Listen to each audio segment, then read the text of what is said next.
سیدہ فاطمہ، سیدہ فاطمہ، شہزادی جنت کو امت نے ستایا ہے، شہزادی جنت کو امت نے ستایا ہے۔ جلتا ہوا دروازہ،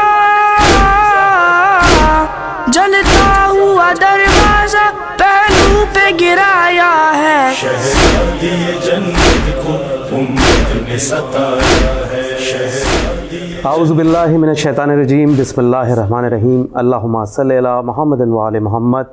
پروگرام تختہ عراق سے آپ کا میزبان سجاد شاہ جی۔ قائم ٹی وی کینیڈا دیکھنے والے تمام ناظرین کو میری طرف سے السلام علیکم۔ وعلیکم السلام ورحمۃ اللہ۔ ناظرین، پروگرام ہے تختہ عراق۔ پروردگار عالم نے جب زمین پر بنی نوع انسان کا ارتقاء آغاز کیا تو مختلف زمینوں سے ہوتے ہوئے روایت ہمیں ملتی ہیں کہ سیلون میں حضرت آدم کو اتارا گیا، سراندیپ کی پہاڑیوں پر، اور جدہ میں اماں حوا کو، اور اس کے بعد پھر مکے میں ملاقات، اور پھر حابیل اور قابیل کے حوالے سے ہمیں شام اور عراق کی سرزمین کے متعلق واقعات ملتے ہیں۔ تو لیکن جو مرکز ہے وہ عرب کا یہی خطہ ہے جس پہ ہم گفتگو کر رہے ہیں، حجاز، اور حجاز کے بعد عراق کی ایک اہمیت۔ پچھلے پروگرام میں ہماری گفتگو قبلہ مولانا خورشید عابد نقوی صاحب کے ساتھ یہاں تک پہنچی تھی۔ قبلہ السلام علیکم۔ وعلیکم السلام ورحمۃ اللہ۔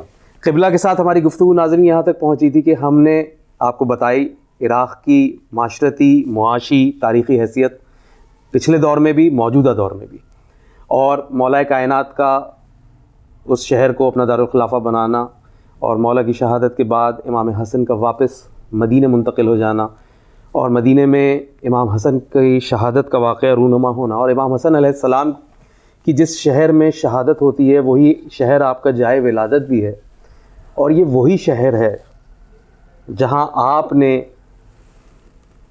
وہ المناک واقعہ بھی اپنی آنکھوں سے دیکھا جس سے آج بھی مسلمانوں کی اکثریت بے خبر ہے۔ چونکہ ایام عزائے فاطمیہ کا بھی سلسلہ ہے، دلوں کے زخم پھر سے تازہ ہیں۔ یہ تاریخیں آتے ہی ہماری نظروں کے سامنے وہ تمام باتیں، وہ مناظر، علماء کرام کے جملے، کتابوں میں لکھے ہوئے وہ سطور سب ذہنوں میں آ جاتی ہیں، ایک فلم سی چلنے لگتی ہے پردے کے اوپر کہ کیا ہوا ہوگا۔ قبلہ یہ بتائیے گا کہ یہی مدینہ تھا، اور بعد از رسول اتنی جلدی حالات کیسے تبدیل ہو گئے؟ یعنی جلدی کا لفظ میں تو پھر بھی جیم، لام، دال، یہ 4 لفظ ہیں، مگر سرکار رسالت حضرت محمد مصطفیٰ صلی اللہ علیہ وآلہ وسلم کے دنیا سے پردہ کرنے کے بعد وہ گھر جس گھر کے لیے متفق علیہ طور پر مسلمان کہتے ہیں کہ کم سے کم 6 مہینے تک رسول اپنی جماعت کے ساتھ نماز فجر سے پہلے دروازے زہرا پر آ کر آیے تطہیر پڑھتے تھے، بالکل ایسا ہی، آیے درود پڑھتے تھے، اس کے بعد دروازے زہرا کی طرف رخ کر کے سلام کرتے تھے، السلام علیکہ یا اہل بیت النبوہ، اللہم صلی علی محمد وعلی محمد۔ اللہ اکبر۔ گھر فاطمہ زہرا کا عجب شان کا گھر ہے، عجب شان کا یہ وحی کی منزل ہے، یہ قرآن کا گھر ہے۔ اور پھر اس کے بعد آپ رسول مسجد نبوی کی طرف، یعنی یہ علیحدہ نہیں تھا، یہ گھر، اس گھر کا یہ بیرونی دروازہ تھا جس بیرونی دروازے پر سرکار رسالت کھڑے ہو کر سلام پڑھتے تھے۔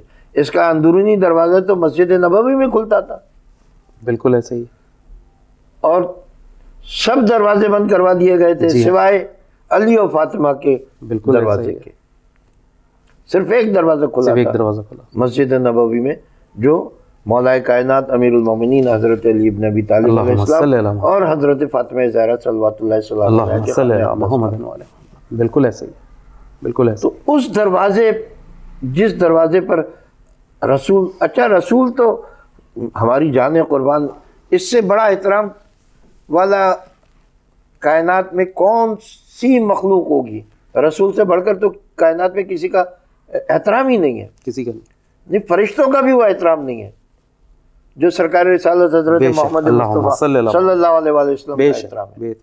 بعدت خدا تو ہی، یعنی جبرائیل امین اور ملائکہ مقربین بالکل ایسے ایک دن میں کئی مرتبہ عرش سے فرش پر آئے ہیں، مگر کبھی کسی ملک کے لیے نہ آتے ہوئے کائنات کے نظام کو سکتہ لگایا گیا، نہ جاتے ہوئے کائنات کے نظام کو سکتہ لگایا گیا، مگر سرکار رسول اقدس وہ ہستی ہیں، وہ عظیم ہستی ہیں کہ جب آپ معراج کے سفر پر گئے تو کائنات کو ایسا سکتہ ہو گیا کہ زنجیر در ہلتی رہی، وضو کا پانی بہتا رہا، اور بستر کی حدت اپنی جگہ برقرار رہی۔ کیا شان ہے رسالت! اتنی بڑی ہستی کہ جس کے لیے کائنات کو سکوت عطا کر دیا گیا، وہ آ کر خانہ اقدس حضرت فاطمہ زہرا صلوات اللہ السلام علیہ پر استادہ ہو جاتے تھے، کھڑے ہو جاتے تھے۔ اللہ اکبر! اور رسول کی پوری زندگی تمام اصحاب نے دیکھا کہ جب بھی حضرت زہرا صلوات اللہ السلام علیہ تشریف لائیں، کبھی ایسا نہیں ہوا، ایک دفعہ بھی ایسا نہیں ہوا، یعنی کسی تاریخ میں، کسی تفسیر میں، کسی حدیث کی کتاب میں کہ آپ تشریف لائی ہو اور رسول بیٹھے رہ گئے ہو، نہیں۔ ادھر آپ کی خوشبو رسول محسوس کرتے تھے کہ میری بیٹی زہرا آنے والی ہے، سایہ نمودار ہوتا تھا، اور رسول اٹھ کر کھڑے ہو جاتے تھے۔ سبحان اللہ! اور جب رسول اٹھ کر کھڑے ہو جاتے تھے تو کیا کوئی اصحاب میں سے کوئی ایسا ہوگا کہ جو بیٹھا رہ جائے گا؟ ممکن سب اصحاب کھڑے ہو جاتے تھے۔ اور پھر رسول اس وقت تک نہیں بیٹھتے تھے جب تک کہ حضرت زہرا کو وہاں نہ بٹھا دیں جہاں اللہ زہرا کے بیٹھنے سے راضی ہو۔ سبحان اللہ! میں عمدن یہ میں نے جملہ عرض کیا آپ کی خدمت میں، بالکل درست بات کہی آپ نے، سبحان اللہ! واہ! اور پھر جب اور اتنا اہتمام کرتے تھے کہ اپنی عباء مبارک اتار کے دیتے تھے، وہ بچھاتے تھے، یا زہرا آپ اس پر تشریف رکھیں، یا اپنی مسند پر اپنی جگہ بٹھاتے تھے، یا زہرا آپ اس پر تشریف رکھیں۔ اور زہرا پہلے بیٹھتی تھی اور رسول بعد میں بیٹھتے تھے۔ اور بہت ممکن ہے کہ سرکار رسالت جو یہ احترام حضرت سید عالم فرما رہے ہیں، اس کے پیش نظر یہی بات ہو کہ میں اپنی امت کو احترام زہرا سکھا دوں، اتنا سکھا دوں۔ بالکل بالکل۔ اور اس کے بعد پھر یعنی وہ مسجد کہ جہاں رسول کے آنے سے پہلے مسلمان آ کر تشریف فرما ہو جاتے تھے، وہ مسجد جہاں رسول کے جانے کے بعد مسلمان تشریف فرما رہتے تھے، اس مسجد سے متصل ایک حجرے میں رسول کا جسد اطہر رکھا ہوا ہے، اور وہ اکلوتی بیٹی، اللہ! بھئی اس وقت تو حضرت زہرا اکلوتی بیٹی ہے نا، اگر مان بھی لیجئے کہ بھئی بہت سے مسلمان کہتے ہیں کہ آپ کے علاوہ بھی بیٹیاں تھیں، مگر وقت وصال حضرت رسالت مآب صلی اللہ علیہ وآلہ وسلم تو ایک ہی بیٹی تھی نا، تو اس وقت تو اکلوتی بیٹی، بالکل ایسے، یعنی اس وقت تو تعزیت کرنے والوں کو یہ سوچنا ہی نہیں پڑا کہ ہم کس کے پاس جا کر رسول کی تعزیت ادا کریں، ایک ہی بیٹی ہے، اور وہی بیٹی انتظار میں رہی کہ میرے بابا کے کفن دفن کے لیے مسلمان آئے۔ اور پھر کتنی قیامت انگیز بات ہے، جو مصائب گزرے حضرت شہزادی عالم پر، ان کو بیان کرنے کے لیے پتھر کا کلیجہ چاہیے۔ ایسا ہی، یہ آسان بات نہیں ہے، پتھر کا کلیجہ چاہیے۔ دیکھیے اب تو دنیا بہت سوفیسٹیکیٹڈ ہو گئی ہے، اخلاقیات بہت بلند ہو گئے ہیں، جگہ جگہ طرح طرح کی ٹریننگز دی جاتی ہیں کہ آپ کو یہ کام اس طرح کرنا ہے، ماں باپ کو آپس میں ایک دوسرے کے ساتھ اس طرح سے بیہیو کرنا ہے، اور اپنے بچوں کے سامنے آپس میں ایک دوسرے کے ساتھ چیخ کر بات نہ کریں۔ اور حضرت زہرا کا تو مزاج یہ تھا کہ ملک الموت کی آواز تھوڑا سی بلند ہوئی تھی کہ میں آپ کے بابا سے ملاقات کرنا چاہتا ہوں، تو زہرا کی آنکھوں میں آنسو آ گئے تھے. جو اتنی با اخلاق مہذب مؤدب بیٹی، اس کے خانہ اقدس پر شور شرابہ، چیخ پکار، اور پھر مجھے نہیں پتا کہ آپ کے چینل کو اس بات کی اجازت ہوگی کہ نہیں ہوگی کہ وہ شہادت حضرت فاطمہ زہرا صلوات اللہ السلام علیہ بالتفصیل بیان کی جائے، مگر پھر وہی بات کہ میں اتحاد امت کی خاطر اس کے ضروری گوشوں کو ممبر کے لیے مختص کر دیتا ہوں. اس میں کسی پورے شہادت حضرت فاطمہ زہرا کے کسی ایک واقعے میں بال برابر میں مجھے کسی قسم کا شبہ نہیں ہے. سب سے پہلی بات تو یہ کہ آپ جیسی محترمہ معظمہ مؤدب بیٹی، اس بیٹی کے اخلاق و ادب اور اس کی عظمت و عظیمت کا کوئی مقابلہ کر سکتا ہے کہ جس کی تعظیم حضرت خاتم النبیین خود کر رہے ہیں؟ کوئی کر سکتا ہے اس کی عظمت و عظیمت کا مقابلہ؟ کوئی نہیں کر سکتا.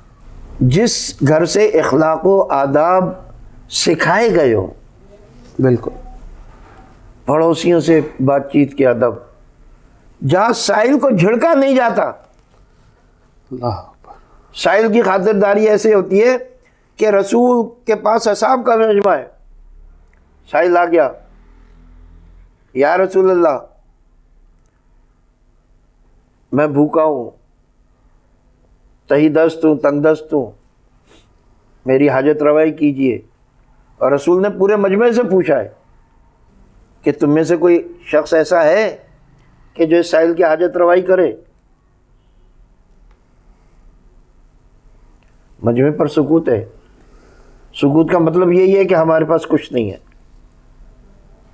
ایک دفعہ نہیں، رسول نے 3 دفعہ پوچھا، اور جب تیسری دفعہ بھی کوئی جواب نہیں ملا، یہ رسول کا اخلاق کریمانہ ہے کہ رسول نے کسی کو ٹوکا نہیں کہ کیا تم میں کسی کے پاس ایک مٹھی کھجوریں بھی نہیں ہیں. ایک مٹھی کھجور مدینے جیسے شہر میں ہونا کوئی بڑی بات نہیں تھی. بھئی رسول کی عزت کی خاطر کوئی ایک مٹھی کھجور سائل کو دے دیتا کہ اس وقت تو یہ لے کے چلا جا، ہمارے رسول کو زحمت نہ دے، مگر ایسا نہیں ہوا. سائل خالی کھڑا رہا. تب رسول نے کہا کہ اے سلمان جاؤ، اسے میری بیٹی فاطمہ زہرا کے دروازے پر لے جاؤ. اور جناب سلمان فارسی اس سائل کو لے کر حضرت سید عالم کے دروازے پر آئے. آواز بلند کی، آواز ویسے ہی بلند کی جیسے رسول سلام کی آواز بلند کرتے تھے. السلام علیکہ یا اہل بیت النبوہ، اہل بیت نبوت آپ پر میرا سلام. حضرت زہرا نے سلمان فارسی کی آواز پہچانی. اے سلمان، اس وقت کیسے آنا ہوا تمہارا؟ کہا آپ کے بابا نے بھیجا ہے. کہا کیا حکم ہے بابا کا؟ کہا میرے ساتھ ایک سائل ہے، اس سائل کی طلب کو پورا کرنا ہے. شہزادی عالم نے فرمایا کہ اے سلمان، میں بھی بھوکی ہوں، میرے بچے بھی بھوکے، مگر رک جاؤ، سائل خالی ہاتھ جانے نہیں دوں گی، واپس نہیں جائے گا سائل خالی ہاتھ. اور حضرت زہرا یعنی کبھی گولو بند لے کر آتی ہیں، کبھی موتیوں والا ہار لے کر آتی ہیں، کبھی اپنی چادر خاص لے کر آتی ہیں، اور آ کر سلمان کو دیتی ہیں کہ اے سلمان، اس چادر کو، اس گلو بند کو، اس موتیوں کے ہار کو تم بیچو اور سائل کی حاجت پوری کر دو. وہ زہرا اپنے گھر میں اپنے بابا کو رو نہیں سکی. یہ میں نے خاص طور پر یہ بات اس لیے عرض کی ہے کہ حضرت زہرا کا گریے کا انداز عام دنیا کی عورتوں کے جیسا نہیں ہو سکتا. کیا آپ کی گریہ ازاری کی آوازیں ایسے بلند ہوتی ہوں کہ قرب و جوار میں رہنے والے ان کے اوقات کار متاثر ہوتے ہوں، ان کے آرام و آسائش متاثر ہوتی ہو؟ یہ ممکن نہیں ہے حضرت زہرا کے اخلاق سے. مگر اس کے باوجود آنے والے آئے اور مولا علی سے عرض کیا کہ یا ابوالحسن آپ رسول پاک کی صاحبزادی سے فرما دیکھیں تو صحیح، امتی ہیں اور کہہ رہے ہیں کہ ہمارے نبی کی بیٹی سے کہہ دیجئے کہ وہ اپنے والد گرامی کو وقت مقررہ پر رویا کرے۔ آپ بتائیے وہ بیٹی جس کے باپ کا نام 5 وقت اذانوں میں لیا جاتا ہو، یہ مسلمان کتنے وثوق کے ساتھ، کتنے شوق کے ساتھ یہ روایت بیان کرتے ہیں کہ جب جناب بلال حبشی کو سے اذان کا عہدہ ایک وقت کے لیے لیا گیا، عامت المسلمین میں یہ روایت ہے، مکتب تشیع میں نہیں ہے یہ روایت، بالکل کہ ایک وقت کے لیے اصحاب کبار نے آ کر کہا کہ یا رسول اللہ ان کا سین اور شین صاف نہیں ہے، آپ کسی اور کو حکم دیجیے اذان دینے کا۔ تو جس دن بلال کو ایک وقت کی اذان سے موقوف کیا گیا، اس دن رات گزر نہیں رہی تھی اور خلق خدا پریشان ہو گئی، اور یہی حضرات آئے، پھر امتی آئے کہ یا رسول اللہ شاید ہم سے کوتاہی ہو گئی ہے۔ یہ روایت مکتب تشیع میں نہیں ہے، یہ عامت المسلمین کی روایت ہے۔ بالکل بالکل ایسا ہی۔ پھر رسول نے فرمایا کہ اے بلال جاؤ اذان دو، اور پھر روایات بیان کرتی ہیں کہ اتنی جلدی سحر ہوئی کہ بلال گلدستہ اذان تک نہیں پہنچے تھے کہ وہ خط ابیض جو اذان فجر کا نشان ہوتا ہے وہ نمودار ہو گیا، کہاں سیارات تھی۔ تو جس کے غلام کا یہ احترام ہو، وہ بیٹی اپنے بابا کو غلام کی آواز سن کر بابا کو یاد نہیں کرتی ہوگی؟ جب نمازوں کا وقت ہوتا ہوگا تو بیٹی کو تو یہ خیال آتا ہوگا یہ وقت تھا، اس وقت میرے بابا آتے تھے، میرے دروازے پر کھڑے ہو کر سلام کیا کرتے تھے۔ 2 وقت رسول دروازہ زہرا پر آتے تھے، نماز فجر کی ادائیگی سے قبل اور نماز عشاء کی ادائیگی کے بعد جب دربار رسالت برخاست ہوتا تھا، اور جو طریقہ صبح تھا وہی رات کو تھا۔ اگر بالفرض مان لیجئے کہ شاید کچھ افراد کم رہے ہوتے ہوں فجر میں، یہ تو بشری طاقتیں تو ہر ایک کے ساتھ ایک ہی جیسی ہیں نا، تو فجر میں شاید اتنے اصحاب نہ ہوتے ہوں جتنے نماز عشاء کے وقت بعد ہوتے ہوں گے۔ صحیح۔ اور اس بیٹی کو یہ پیغام دیا جا رہا ہے کہ آپ اپنے رونے کے لیے وقت مقرر کر لیں، اور یہ کوئی ڈھکی چھپی بات نہیں ہے۔ یعنی جنت البقیع میں، بقیہ میں، وہ حجرہ خاص بیت الحسن جو مولا کائنات امیر المومنین حضرت علی ابن ابی طالب علیہ السلام نے بنوایا تھا، وہ اب سے کچھ عرصے پہلے تک اپنی جگہ پر قائم تھا۔ بالکل تھا۔ اور پھر رسول کی پیاری بیٹی حسن و حسین علیہ السلام کو اپنے ساتھ لے کر بقیہ میں جاتی تھیں اور نوحہ کیا کرتی تھیں، صبت علیہ مصائب اللہ، صبت اول ایام سرنا لیا لیا۔ اے بابا آپ کے بعد مجھ پر وہ مصائب گزرے کہ اگر روشن دنوں پر پڑھتے تو سیاہ راتوں میں بدل جاتے۔ میں یہاں ایک جملہ ضرور عرض کرتا ہوں کہ جب حضرت زہرا یہ نوحہ پڑھتی ہوں گی تو یہ کیسے ممکن ہے کہ بقیہ میں زہرا نوحہ کو نہ ہو اور قبر رسول میں زہرا کے نوحے کی آواز نہ جا رہی ہو؟ وہ رسول جو اپنے امتیوں کی آوازیں ہندوستان، پاکستان، اجمیر، لاہور سے سن لیتا ہے، وہ بقیہ میں بیٹھی ہوئی نوحہ کنہ بی بی کی آواز نہیں سنے گا؟ جب یہ نوحے کی آواز جاتی ہوگی تو رسول پوچھتے تو ہوں گے یا زہرا یہ نوحہ کہاں سے کر رہی ہو؟ یہ تو مدینہ ہے میری بیٹی، اتنا سخت نوحہ تو میں رسول کے قریب، یہ نوحہ تو حضرت زہرا کو کربلا سے کرنا چاہیے، یہ مدینے کے بیت الحسن سے حضرت زہرا یہ نوحہ کیوں کر رہی ہیں؟ تو حضرت زہرا جواب میں فرماتی ہوں گی کہ اے بابا آپ کے بعد زہرا کے لیے مدینہ کربلا بن گیا،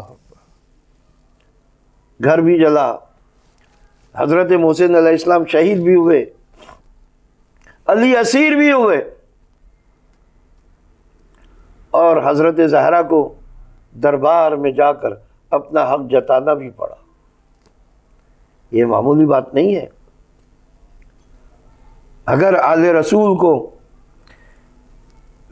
اہل بیت علیہ السلام کو زخمی حلق علی اصغر رلاتا رہے گا، اگر آل رسول کو، اہل بیت علیہ السلام کی پاکیزہ اولادوں کو زخم سینہ علی اکبر رلاتا رہے گا، تو یہ حضرت محسن کا غم بھی آل رسول کو ہمیشہ رلائے گا۔ حضرت زہرا کی شکستہ پسلیوں کو کوئی اولاد رسول بھول نہیں سکتی۔ قدغن لگا دیجئے، آپ تاریخ پر پہرے بٹھا دیجئے، جتنے آپ کے چینلز ہیں وہاں پابندی لگا دیجئے، زبانیں کاٹ دیجئے، سولیاں دے دیجئے، پھانسی دے دیجئے، مگر جو سید زادہ ہے، جو سادات کرام ہیں، وہ زہرا کی مصیبت نہیں بھول سکتے۔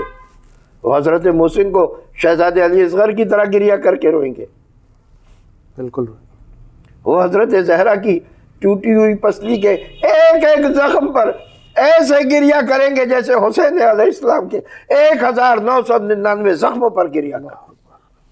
آپ معاف کیجئے گا اگر یہ آپ کے چینل کے ڈیکورم کے خلاف یہ میرا پریزنٹیشن ہو، بالکل بھی نہیں، تو آپ مجھے معاف کیجئے گا، بالکل نہیں، مگر یہ آپ نے حق بیان کیا، واقعہ ایسا ہے اور حقیقت ایسی ہے کہ اس کو چھپایا نہیں جا سکتا۔